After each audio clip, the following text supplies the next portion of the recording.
Hey, that was us on the screen, Katie. Hey, everybody. I'm Jen Wigginton, and I'm honored to be with you here today to deliver and share Indiana's effective strategies for delivering HSE boot camps. I serve as the executive director of the Indiana Association for Adult and Continuing Education, or IAACE, where I have the absolute privilege of supporting incredible educators and programs across the state who truly transform lives with adult education, just like you. Over the past few years, Indiana has developed a refined, innovative, fast track approach. Lots of programs do it across the state. And the first time we presented a session similar to this back in 2022, did all the research and all the gathering of all the programs that deliver this type of program and composite it. And then this year we refined it and made it even better to share the details of one particular program, as well as a few others that significantly make impact with their credentials and their enrollments. So today, Katie and I are going to walk you through some of the most effective strategies, lessons learned, and some success stories so that maybe you can enhance your own HSE boot camps. Katie, would you like to introduce yourself? Sure. Thank you, Jen. I'm Katie Walton, and I am the current president of the IAACE for about another 4 days. And I also am the adult education director at River Valley Resources in southeastern Indiana. We cover about a 10 county radius in our area and around 1,200 students a year we service on average. So I've been doing boot camps for a couple of years now. I learned about them the fast track way to get your diploma through attending a co-aid presentation a couple years ago virtually with a colleague of mine, Denise Esslinger, who was at the time from Wayne Township in Indiana. I attended her session and thought, "Oh, we should do this. This could work." And so then a colleague of mine went and we watched her teachers teach a boot camp for the day. They shared all our resources with us, and then we took it back home and we kind of turned it into our own, and we've had a lot of success for it. So we're going to talk to you today all about that. And I love everyone putting in where they're from in the chat. That's great. Um, Thank you for doing that. It's nice to see people from all over joining us this afternoon. I hope it's not as hot as it is here because golly, it's a hot one today. So that is all I have as my introduction. Thanks, Jen. Well, we will start off with answering the one question that's already in there. Yes, the presentation and resources will be emailed to you at the end. There'll also be some QR codes and stuff so that you can get all of the resources immediately at the very end of the presentation. So stay tuned. First, we're going to talk about the objectives that we're going to go through today. We're going to talk about tools, some curriculum design, the instructional techniques, learner support strategy, and some leverage of technology. But first, Katie's going to define how Indiana truly defines boot camps. Yes. So whether you call it a fast track course or a crash course, it's a boot camp setting typically. It usually takes about 12 to 20 hours of class time instruction, and homework is included always in our boot camps.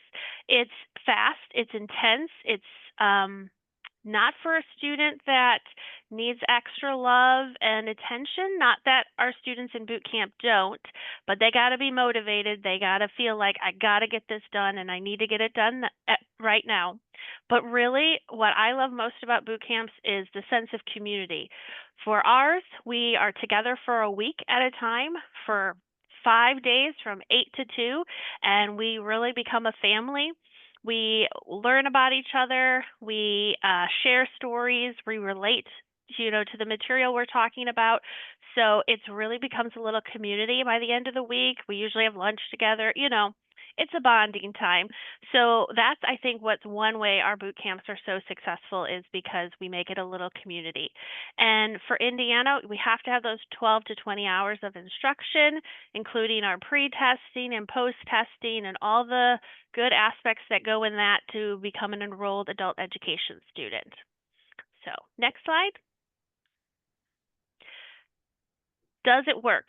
So comparing this data from a couple of years we've been doing these in RVR, we have about a 95% success rate. I work for an organization, like I said, in southeastern Indiana. We've been doing these for right around 4 years, and I think there's only 2 students that I can remember that haven't graduated through our boot camp program. Now, I will preface it, not everyone finishes the boot camp the first go around, but once a student becomes my student, they're my student until we get them completed and get their diploma. So we will work with them however long it takes to get them that diploma that they want. But most of the time, our students are done within that short amount of time, and they get their diploma right away after the week, but it's not a guarantee. So our boot camps have been very successful, and I think largely in part because we do make that community feeling right off the bat in our classes. So next slide.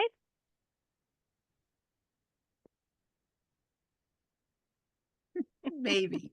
Maybe. Oh, see, Oh. I just have to be patient. Patience is a virtue. All right. Go ahead, Jen. This is you. This is me. What I will say about this is you have to believe in your magic ingredient. And we have educators across the state that truly believe in this magic ingredient and have done their own experiments and proven that these magic ingredients truly do work. The power pose. If you haven't watched her, and my notes are missing as far as what her name is. Oh, Amy something. Amy. So the video that is linked here is a video about the power pose. It is truly about whatever pose makes you feel confident, makes you feel like you can do no wrong, and that all the answers are going to pop in your head. The whole PowerPoint, she explains it all. You have to truly watch the video and engage with it. You have to believe in it as well. And one of our educators in the state, she works, Amy Cuddy, that's it. She works in Monroe County. She actually did do this session with us when we were at 2025, but she's in England today. She utilizes the power pose every single time and it works for her.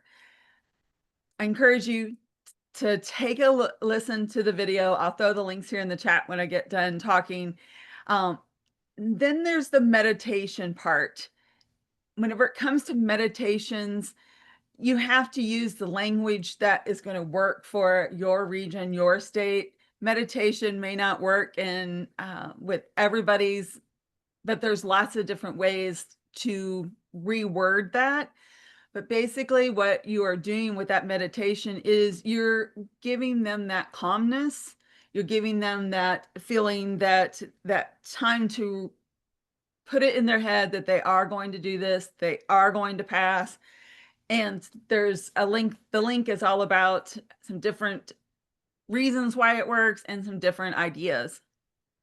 Katie, do you want to take Sure. test taking tips and beyond? Yes. So part of our boot camp we do is go over test taking strategies each day that we do the boot camp with students, and they kind of become redundant, but it's always good to review how to answer multiple choice questions, making sure you eliminate incorrect answers, really obscure answers, looking out for absolute words like always, all the time, every time.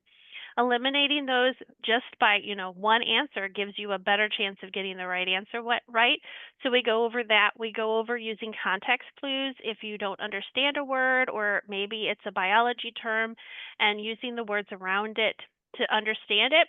So basic test taking strategies is a huge part of our boot camp, and I think why we're so successful because we just go over it each and every day so students have it fresh in their mind before they go and take the test. We also encourage brain breaks. We do like a lecture style boot camp where we present our materials for about 2 hours in the morning before they go test in the afternoon. And about an hour in, I always take a break. We use the restroom, we get a drink, we get a snack, we take a little brain break, whatever we need to do to just refresh and reset to continue with the material. One of my the magic I would call it is I give a lot of incentives by giving food, making sure they have granola bars or apples or something in the morning so that they have something to get them going. Always having a pot of coffee available if that's an option. And then sometimes I get lunch sponsored or I shake down my husband for some spending money to purchase pizza or something, but making sure they have something in their body to fuel them before they take the test and before they sit with us all day is another way to build that camaraderie and get that community feeling going and also give them some fuel for the day. So, those are some of the magics that we do in our boot camps. It truly is about confidence, connection, and creating a space where that transformation in their minds can really happen. And to address the NRS levels questions and the students, Katie, We what are will get your there. NRS? We're going to It's get coming there. up. Okay. All right. Let's go on. There are some examples. You can see in the top hand corner, Sheila Butler and her crew in Monroe County showing the power pose. Yes, she has worn that outfit in her class before. There is a sample meditation, and basically, it's about faking it until you make it. Mhm. Just you need to know the material long enough for one test, and then you can forget all about it, right? Just gotta get it through it. So, how do you build a successful boot camp? What are the qualifications? So, like I mentioned before, it isn't for everyone. So, Jen, could you go to the next slide, please? Okay, who's it for? So to address this question, we typically look at NRS levels of 3 or higher. I'm not saying 2 can't do it, but we look for students that are 3 or higher to take the boot camp. They have to have some basic math skills and some basic reading. Typically, students with accommodations, we aren't able to accommodate just because of the testing center we work with. So those aren't typically good candidates for boot camp. Doesn't mean they can't sit in for the class part, but the testing part, they may need an extended time or testing by themselves, and that's just not an option with where we're located. But I said before, they have to be highly motivated. They have to be willing to put the time in, to do the homework, to come every day, to get it done. Sometimes it works best if they have like a time crunch, they're up for a promotion, they have a job on the line, maybe they're court ordered, whatever the case is, those are the students that work best for this.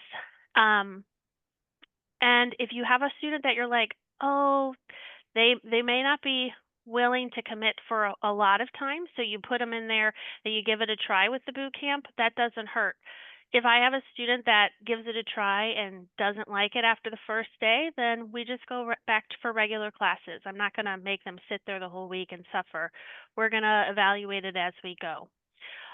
We also have other teachers that send their students to our boot camps to finish, to get them done quicker. Maybe they need some motivation to get done or just take a test here or there. They are able to do that. Do I think it would work in a remote class? Definitely. I think you could easily project the information in a group on a Zoom, share the resources that we're going to provide, teach the material, and then have them go test on their own. Definitely a good option for this program, at least the type that we do. We're going to talk about a couple different. So, next slide, please. So like I said, we look at TABE scores, about a three plus. On the old TABE, the current 11, 12 of 530 or higher. We've taken even lower scores for that to have those that qualify. Honestly, we've never really turned anyone away from a boot camp. We always give it a try and see how it goes. At least they get a couple tests under their belt. And then if they don't pass one or two, then they can come back and finish with us in a different setting. So, next slide. How to market it. So, we all know marketing is a big part of our adult ed programs now, and how do we get people in our classroom? So, next slide, please. Here are some ways we have marketed our programs. Um, I'm a pretty new director. I just became a director about a year ago.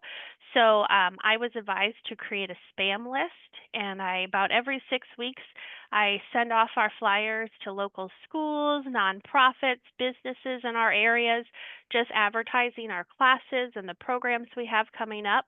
So I always include in there our boot camp flyers that are coming up. We do offer them on a monthly basis right now. Another way is social media. We're going to share with you in a minute some of our social media posts we have from around the state on boot camps. You don't have to call it a boot camp either. You can call it whatever you want. But um, we do call it a boot camp at RVR. So flyers, we post them all around town. And then the best one is referrals, word of mouth. This last month, we had or 2 months ago, we had a son or a brother and sister come in for our boot camp, and their dad dropped him off, and he just started talking with the testing center director. Turns out he didn't have his diploma either. He was going to go sit at the casino and gamble down the street for the day while his son and daughter were there. And the next day, he said, "You know what? I'm coming back. I'm going to do it too." He had heard great things about it from his son and daughter. He decided he was going to stick the week. So we've never had that where we've had a father, son, and daughter complete the boot camp in the same week, but we did, and that's pretty exciting. So getting people to spread the word with their friends, family is always the best way to get people in the door. So those are ways we've marketed. One of our other strategies this year was we partnered with our local community college, Ivy Tech, here in Madison, Indiana, and they hosted one of our boot camps this year, 2 of them actually, and that was amazing because their social media stretch is way bigger than our little nonprofit. So they made the flyer, they hosted us on their campus. I did the classes in the morning, and then they went and tested at the testing center at Ivy Tech in the afternoon, and we had lots of success with that. So if you could partner with a community college, I highly recommend that. I see the question, do you have any issues with too many students, or is there a limit or a wait list? Great question. So most of our testing centers only take 10 to 12 students at a time.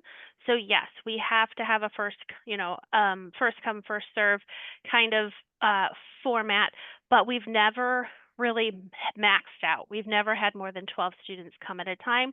And if they do, then if we were to have that, then we would just tell them to sign up for the next month because we do run them on a monthly basis. So good question. All right, next slide. So here's some of our posts we have shared on social media, our flyers. You can see here, Kickstart to Your Future. Monroe County does a 3-day boot camp, which we're going to talk about in a few minutes. And so there's their flyer for how to register and kind of their schedule for it. Next slide, you have Earn Your GED for free. Here on the right, you have all the requirements you need to do the boot camp. And where to call to get registered. We do use an online platform now called Connectable to get students registered early, and so we would put our QR code or our website on those flyers so it's easier for students to get that information started before they come into the door. So next slide. And then, like I said, we partnered with Ivy Tech Community College, and they made this lovely flyer for us and hosted us for the week. And we were able to graduate about 20 students in the 2 weeks that we provided this class. So it was very successful for us in our program. So we're going to continue that partnership for sure next year. So I see the question about the content we are teaching, and you are on top of it, Kathy. We will get to you in just a second. It's coming. So good questions. So what it looks like, what different styles. There's different styles that everyone around the state does, and we're going to share a couple of them with you now. Um, I'm going to let Jen talk about this one because this is our colleague Sheila's um, setup. So I'm going to let her take over. Whenever it comes to the way Sheila does hers, she has varied it up a little bit, doing different things depending on what time of day the three, but honestly her most popular and most successful is her 3 day Thursday, Friday, Saturday. But she has done it Monday through Thursday in the day. She has done it Monday through Thursday in the evening. There has been 5 day Monday through Fridays as well. It's really about making it work for your program according to staff availability. But whenever it comes to her 3 day successful Thursday boot camp, she has she utilizes a Google Classroom, and we are going to share that at the end so that you can one see all the resources that she utilizes and builds into her program. But it also has a previous PowerPoint presentation that she's done that explains exactly what she does on each and every day. So what I'm trying to get at is if you truly want to make this successful, you're going to have a little homework to do with all the resources that we give you at the end. Katie? Yes. So I'm going to address the question in the comments. Do students need to qualify taking an entrance exam? So we do have to use TABE or work keys in Indiana. So we TABE test them as our pre-test, and we look for students that have a 3 or higher on their NRS level. It's not a mandatory 3, but we do recommend students to get that 3 or higher in the subjects before we allow them to do boot camp. But like I said, we've really never turned anyone away. Some students, it just takes a little longer than a week to get completed. But it's really about building their confidence along the way. Even if they get one test done, it's like, yes, you got the one. So, okay. Next slide, or you're on the right. Yeah, Yes. that was the one that I Yep. should have flipped to whenever I was talking about Sheila. This does give a little bit of an outline of her 3 day most successful. And like I said, there are resources at the end that will give you more specifics on all of that. Yes. So this is our version we do at River Valley Resources. So we have class Monday through Friday from 8 to 9. I'm a 9 o'clock person. My colleague is an 8 o'clock person. Just depends on when you want to get to the work. We have class from about 9 to 11:30, and our class is lecture based. I will share with you the slides at the end of all the materials we cover. We are a high set we use HiSET for testing. We can use GED, but our materials right now are all HiSET currently. Sheila's is GED, so you can balance out and use what you want from either of us. Then we take about a half-hour break, have lunch, and then they test in the afternoon. What's really great about where we're located at the Education Center of Rising Sun is they test in the same building as we have class, so it's very convenient. The testing center is right there. We could make a big it's just easy. It's seamless going from one side of the building to the next to test, just like we did at Ivy Tech. So how ours works is Monday we have registration, we pre-test, we give them a HiSET practice test to go over for homework. We go over those every day, or most of them every day before they test. So that is their homework. And then Tuesday we do writing because we hope to get the writing score back before Friday, before the last day. Wednesday we do double up and do social studies and reading. And then this says Thursday is science and math. It's Friday. We have flip-flopped those because we have found that students are pretty burned out, including the teacher, by Friday. So we made Thursday is now math day and Friday is science day. But we do math every day that we're there just to keep practicing those skills, building students' confidence in it so they're prepared for that test. But having it the last day, it was kind of like, oh, I'm done. I don't want to talk about Pythagorean theorem right now. So we flipped it up a little to make it a little more accommodating for the teacher and the students. So that's our schedule. And I see we have some questions. Let's see. Uh, Whenever it comes to Kathy's question about the difference between passing rates, GD, and HiSET, Mhm. I can say that whenever I first did this presentation back in 2022, Indiana was high set only. And then now that when we revamped it, programs use both, they can use both, and the success rate has consistently been the same. Yes. Yep, we haven't seen a big change in the drop between the two programs. When Sheila and I presented a few months ago together, her and I had about the same success rate in GED and HiSET. Do students pay for their tests? Typically, no. We get a lot of funding from our state to provide testing fees, and then we have written a lot of grants to get some funding from community foundations to pay for students to take the test. And then I missed a question here. GED pre-test, do you Oh, do all four on Monday? yes, we do the pre-test all on Monday, so they're all done and out of the way. Or you could do them each day before the test. It's really up to the teacher and your preference. Either one is an option. Whenever it comes to demographics on who's in class, do you Mhm. keep those for yours, Katie? Because I think I have some old stuff from the 2022 presentation, but I'm not sure how much it would So change. Um, I would say this year, our program year 2025, we typically see students ranging from ages 16 to I'd say around the 26, 28 range primarily. We do often have older students that come and we like them because they're usually the words of wisdom and the voice of reason in our class with our younger students. Boot camps does I have found personally, in my opinion, works very well for students that are right out of high school, or that high school age, like the 18, 19-year-old range. But primarily, we do see 18 to 24-year-olds, 25-year-olds for our boot camps. But we have had older students in there, and they've done just fine too. It's really based on the student themselves and their motivation and where they're at. So, um, Whenever it comes to the class size, I know that Sheila tries to limit it. I'm thinking her magic number is no more than 20 because of class size. Do you have a magic number of class size, Katie?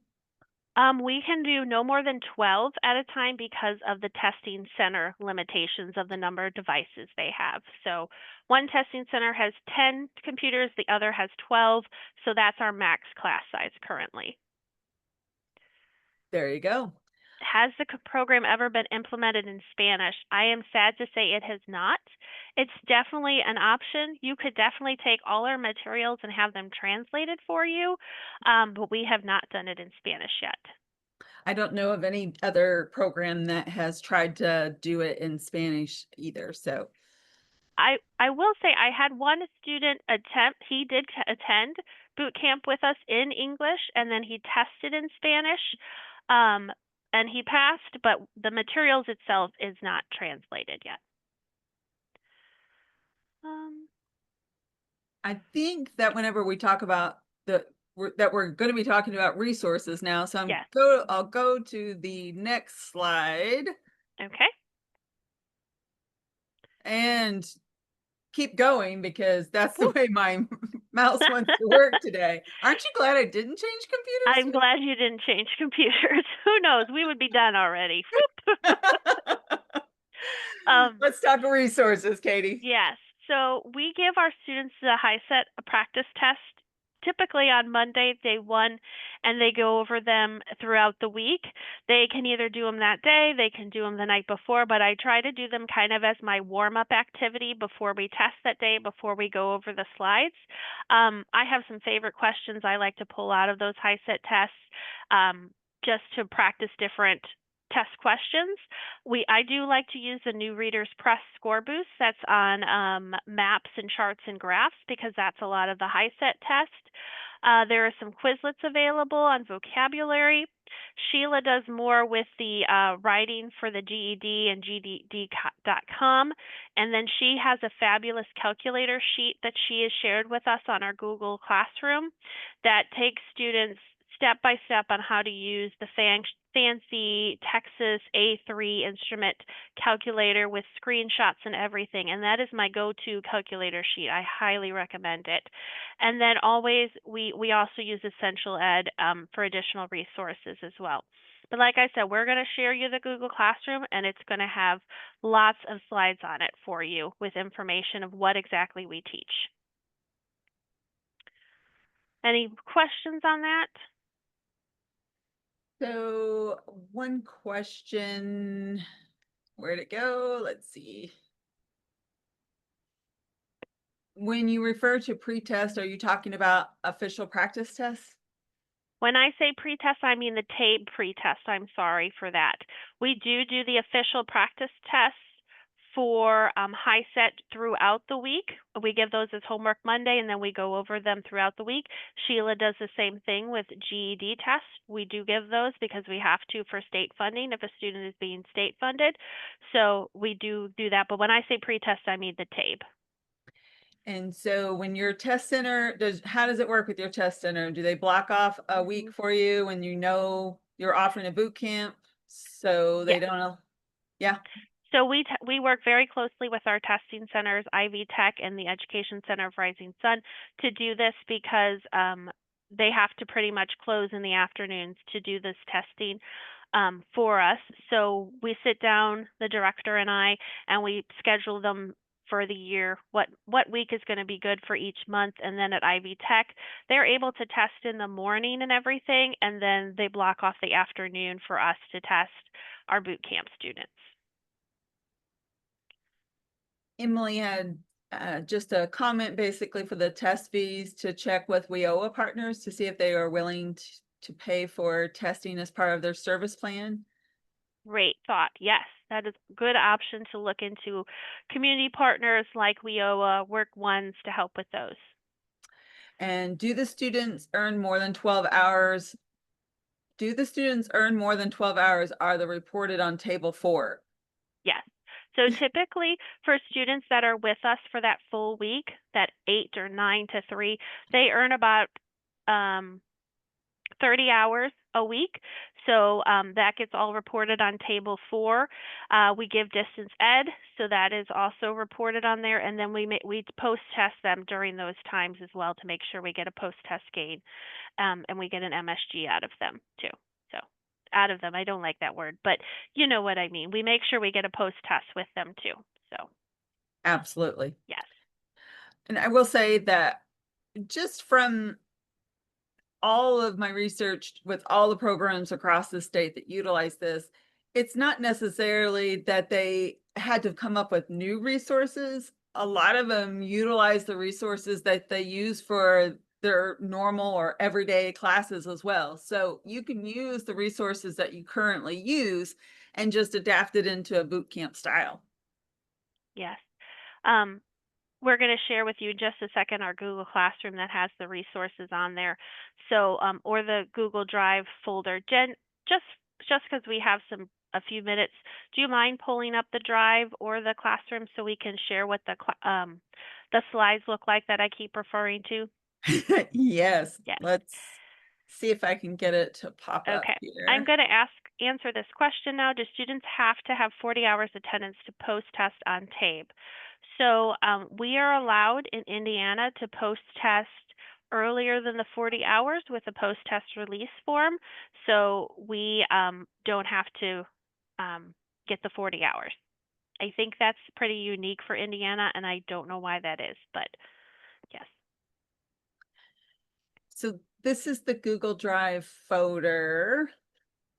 Let me see if I can throw this link into chat. Because there's nothing, you've got to be able to access it right away after your session, after the session, so that you do it right away, in my opinion. That way it's fresh there for you. So you can grab that link in the chat and throw it into another browser window and have it ready to go. Jen, do you mind pulling up the HiSET reading boot camp slides right there? This one? The next This one. link, that Okay. one. So when I refer to our slides, we do a lecture type setting for the first 1 to 2 hours in class. And we, every day before they test, this is what I'm talking about. Once we go over the practice test, we go over these slides. They have test taking strategies. They go over vocabulary words they may see. They go over some sample questions from old HiSET tests. So these are slides that I would go over. If you mind going to slide 4.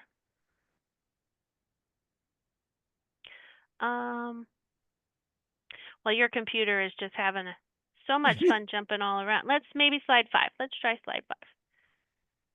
There we go. So these are kind of the same test taking strategies we go over for all the subjects, but these are some of them. And then we go into, there's a skimming activity on there. There's a prose piece. There's a non-fictional story that they read, and then we answer a couple questions. And those are all things I found off of the HiSET website and put them in there, or these were shared with me by my colleague Denise when I heard her presentation. So they're all there for you to utilize. You can make your own copy and use them. Like Jen said, I use some of these when I have a student that doesn't pass one subject. I'll just pull these up and we'll go over them together. Or remotely, I'll pull them up and we'll go over them together. So, yes, so those are our slides. And yes, So oh, go ahead. I will just quickly say that this is a Google Drive folder, so the link takes you to the Google Drive folder. It's best if you have a Google account, but so if you don't, then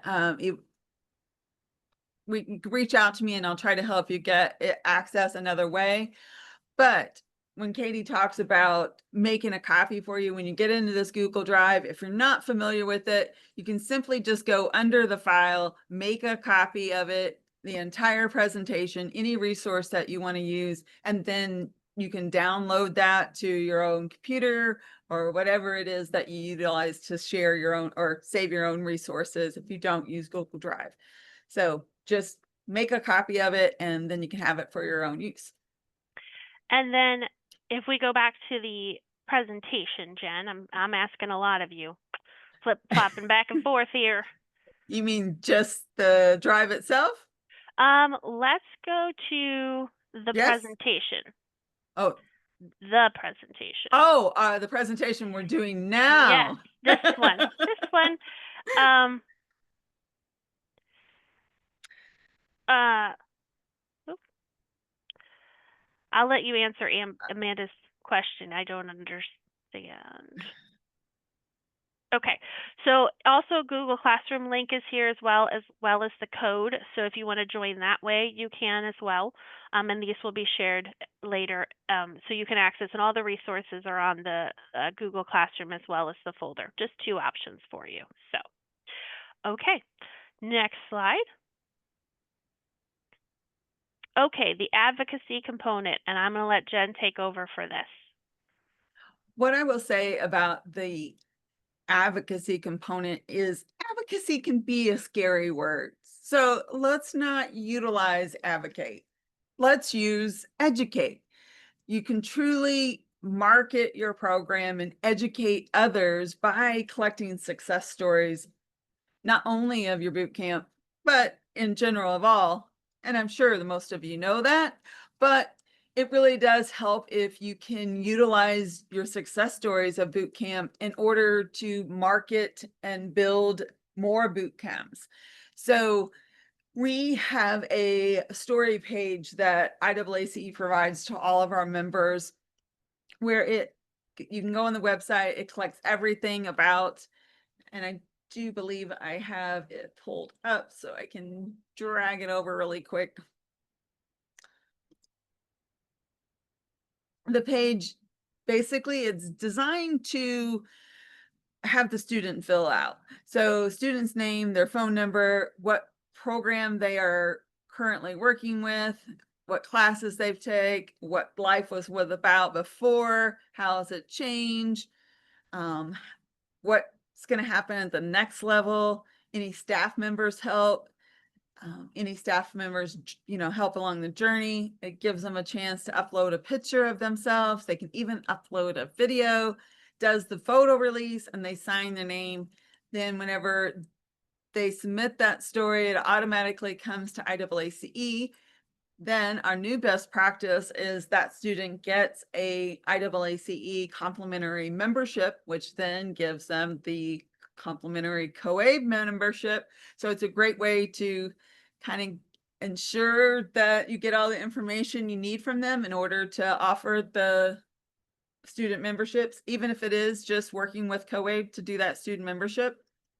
But including all that information, and then there's lots of ways that you can use Canva to do those success stories. You could put them on a flyer to do this, to market. But whenever, I think the best example, and I tried to find it and I could not find it. It might be in the Google Drive, but one of the programs used one of the success stories where the student graduated from their boot camp, and they, of course, were able to tag the student because they had their permission. That student then shared that picture and their success story, and it got lots of views, and it caused some word of mouth, which in turn got them in some enrollments down the road. So really encourage you to educate and build that a part of your boot camp. Maybe this is something that they do at the very end, or maybe this is something that whenever they are going to get their diploma, you bring them back in and take the picture, have them fill out the success story, make them come and get their diploma. I don't know how it works whenever it comes to the graduation ceremonies, if the diploma is actually really in there, because it never was whenever I was in high school or college. They got mailed to you later, but don't mail them. That's what I'm saying. Making sure that the student is there so that you can maintain this connection and collect all that you need in order to share and educate others. I got to show you the example. So the link, it's right there, and I'll throw that in chat here in just a second as well, so you can see it. And I do apologize. For some reason, it got changed to host and panelists. So I kept posting the link over and over again. And I was like, oh, wait a minute. It doesn't say everyone. So I apologize for that. The link to the Google Drive is in the chat now. I'll throw some other links in there as well so that you can have access to those as well. And I'm going to be patient with my computer, Katie. It's lagging behind. Yes, we're on Q&A. Yes. So we've answered a lot of questions you've had, and they've all been great. I'm loving this. So does anybody have any other questions or want to see anything else or discuss anything else about boot camps? So Delia asks, just so I understand, you are able to tape post-test without having the 40 hours when students complete the boot camp? Yes. There is an additional form we have to fill out for the state, and then we can get them approved to take that post-test earlier than 40 hours. Yes, I will share my contact information in the chat.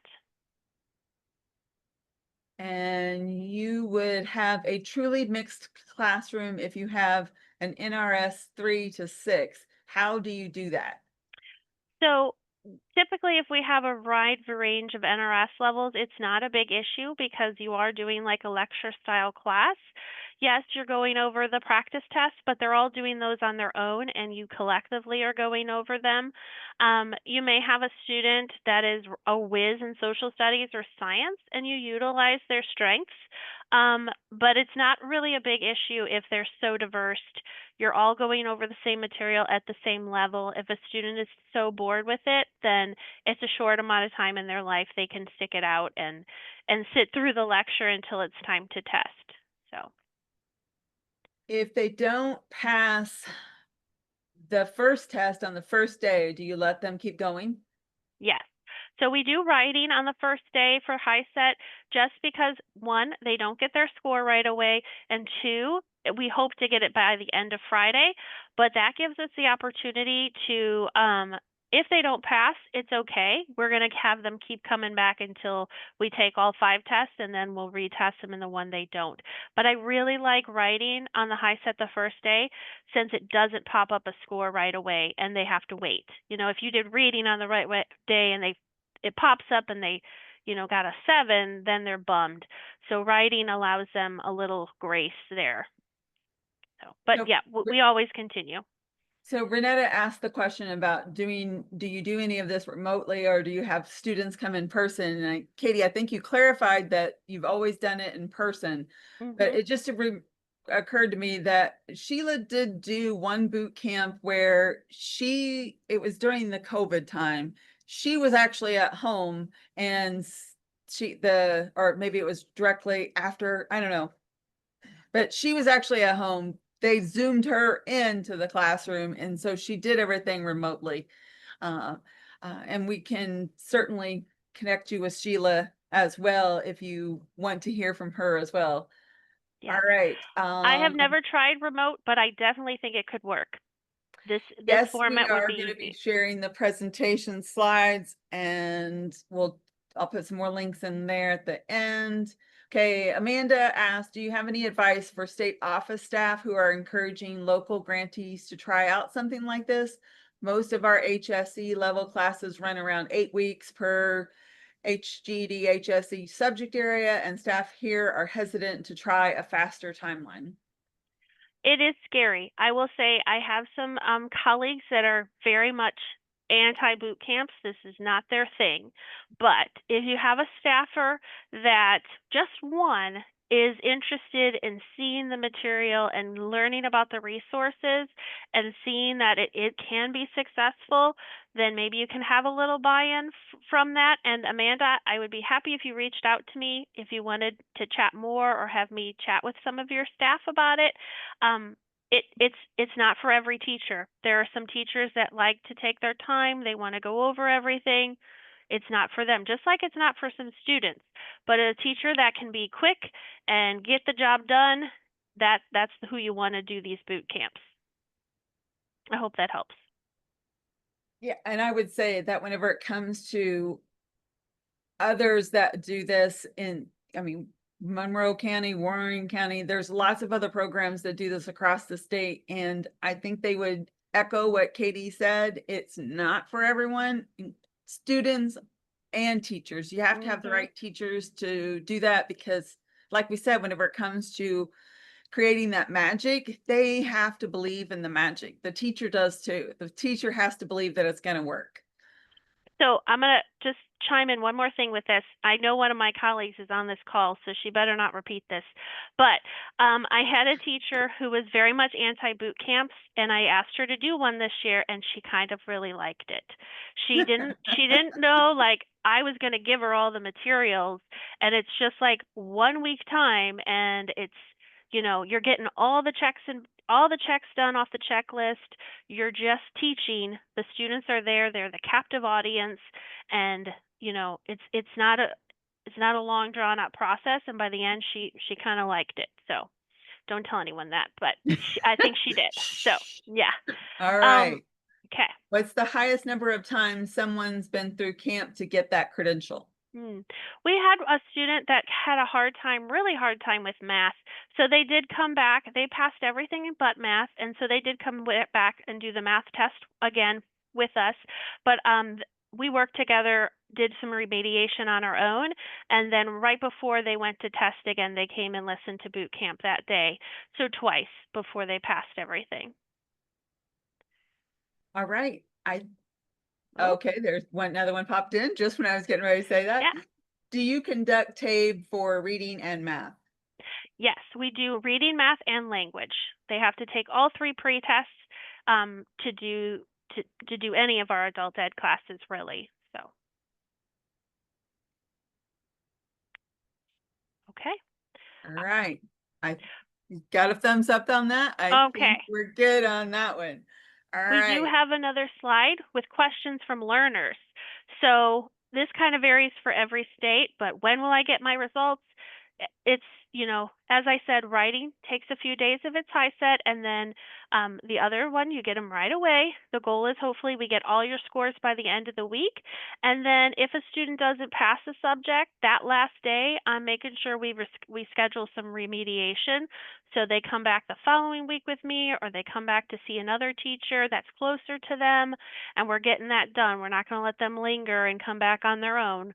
We're going to get them done while it's still kind of fresh and they're still committed. Can you just come for part of boot camp? Of course.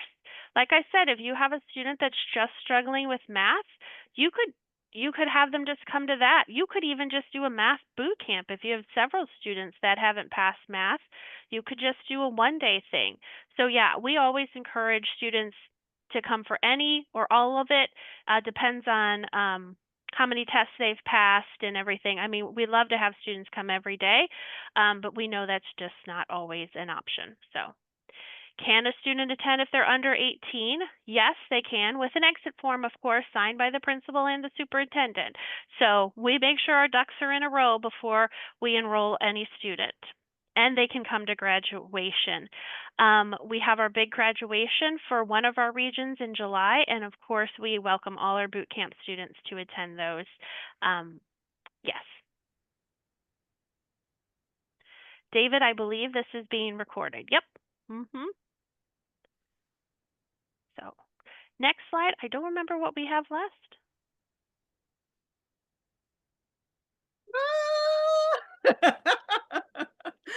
All right, incentives. Mhm. Sorry, it keeps jumping around. Don't you just love it? Keeping you all on your toes. Yes. Mhm. So we talked a little bit about scholarships for testing. Like I did say, the state does provide us with some testing fees. We use community foundations. We have used employers. You could use Work One or local WIOA partners to get testing fees paid for. Um, Other things are you could partner with a colleague. My colleague and I, Heidi Kelly, did boot camps for several years together, and then I kind of left her out to dry when I became a director. But I'm always there for support to her. It works really well if you do have a partner, to be quite honest, because you can tag team doing paperwork and teaching and breaking up the subjects. So you're not doing all of them. Science is not my forte, so she always does science. So, and I always do social studies. And then if you want to have lunch, provide lunch, ask for a sponsor. A lot of the time, a local business or a local pizza place will donate some pizzas for students. And partnerships, like I mentioned, we partnered with our community college, Ivy Tech, to offer this and use their social media link, and it was great. That was a huge success, and we're very excited to do that again in the future. So. I know that Sheila's program uses local restaurants. They've even used local business partners to provide lunch and that sort of thing. And they even give them time to come in and talk to the students during that lunch. They might give them 5 to 10 minutes just to come in, say who they are, that sort of thing. Just a little thank you. So consider making it a reciprocal relationship where they get a little something and then you get lunch for your students. That did remind me, our partnership with Ivy Tech Community College, on that Friday after their last test, Ivy Tech had admissions on site. They had financial aid right there, and they did offer our students a free class with them. So it was right there when they got out the door, whether they graduated or not. It was right there for them to talk to one-on-one, get all the information they needed in a very relaxed setting where they were already comfortable with the people because they had seen them all week. So,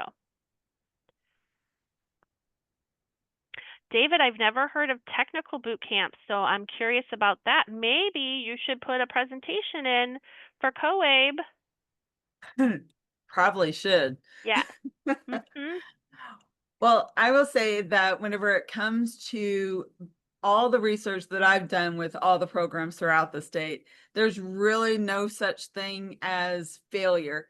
Whenever you fail at something or whenever you just stand back up and dust yourself off and try again. There's really just feedback. Tiny changes make big changes. So You can connect with IAACE and I can set you up with a boot camp coach, for a lack of a better word. It can be Katie, it can be Sheila. We have some others across the state that have volunteered for these type of sessions. So if you're interested in that one-on-one chat with one of the people that have done the boot camp before, maybe it's just going through the resources, trying to get them lined out. You need any help, throw your name and email in the chat right now, and I'll reach out to you to make sure that I get you a boot camp mentor.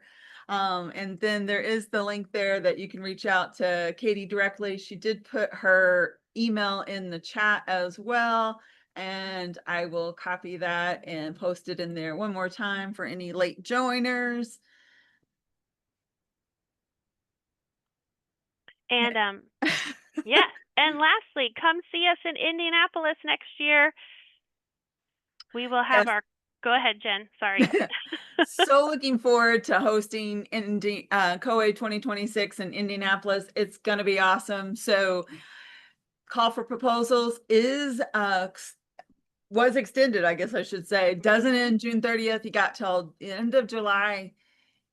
I know Katie is personally putting in a presentation to talk more about boot camp. So there's some people putting their names and emails in chat. Thank you so much. I'll reach out to you to hopefully get you a boot camp mentor. And I don't have anything else. Katie, do you have anything else? I do not, but we have a request for the code for the Google Classroom. So I'm going to write that down real quick and put that in chat. And I will throw the link here if I can go grab it. Where's the page? Where's the page? I'll just go back to it real quick here, maybe. There it is. Code 25IYT5LC. And I can throw that link in the chat again as well, possibly if I can. There is a poll on your screen to let COABE know how this professional development webinar met your expectations. So please give us that thumbs up. And as I go try to copy the code for the Google Classroom, I got to get rid of this poll and this webinar and all this stuff in order to be able to. Okay. And like I said, the Google Drive has all of this stuff in it. So that's a great place to start. And I'll throw that in chat one more time. The slides from today will also be in there. COABE will also follow up with a recording and the PDF of the slides as well.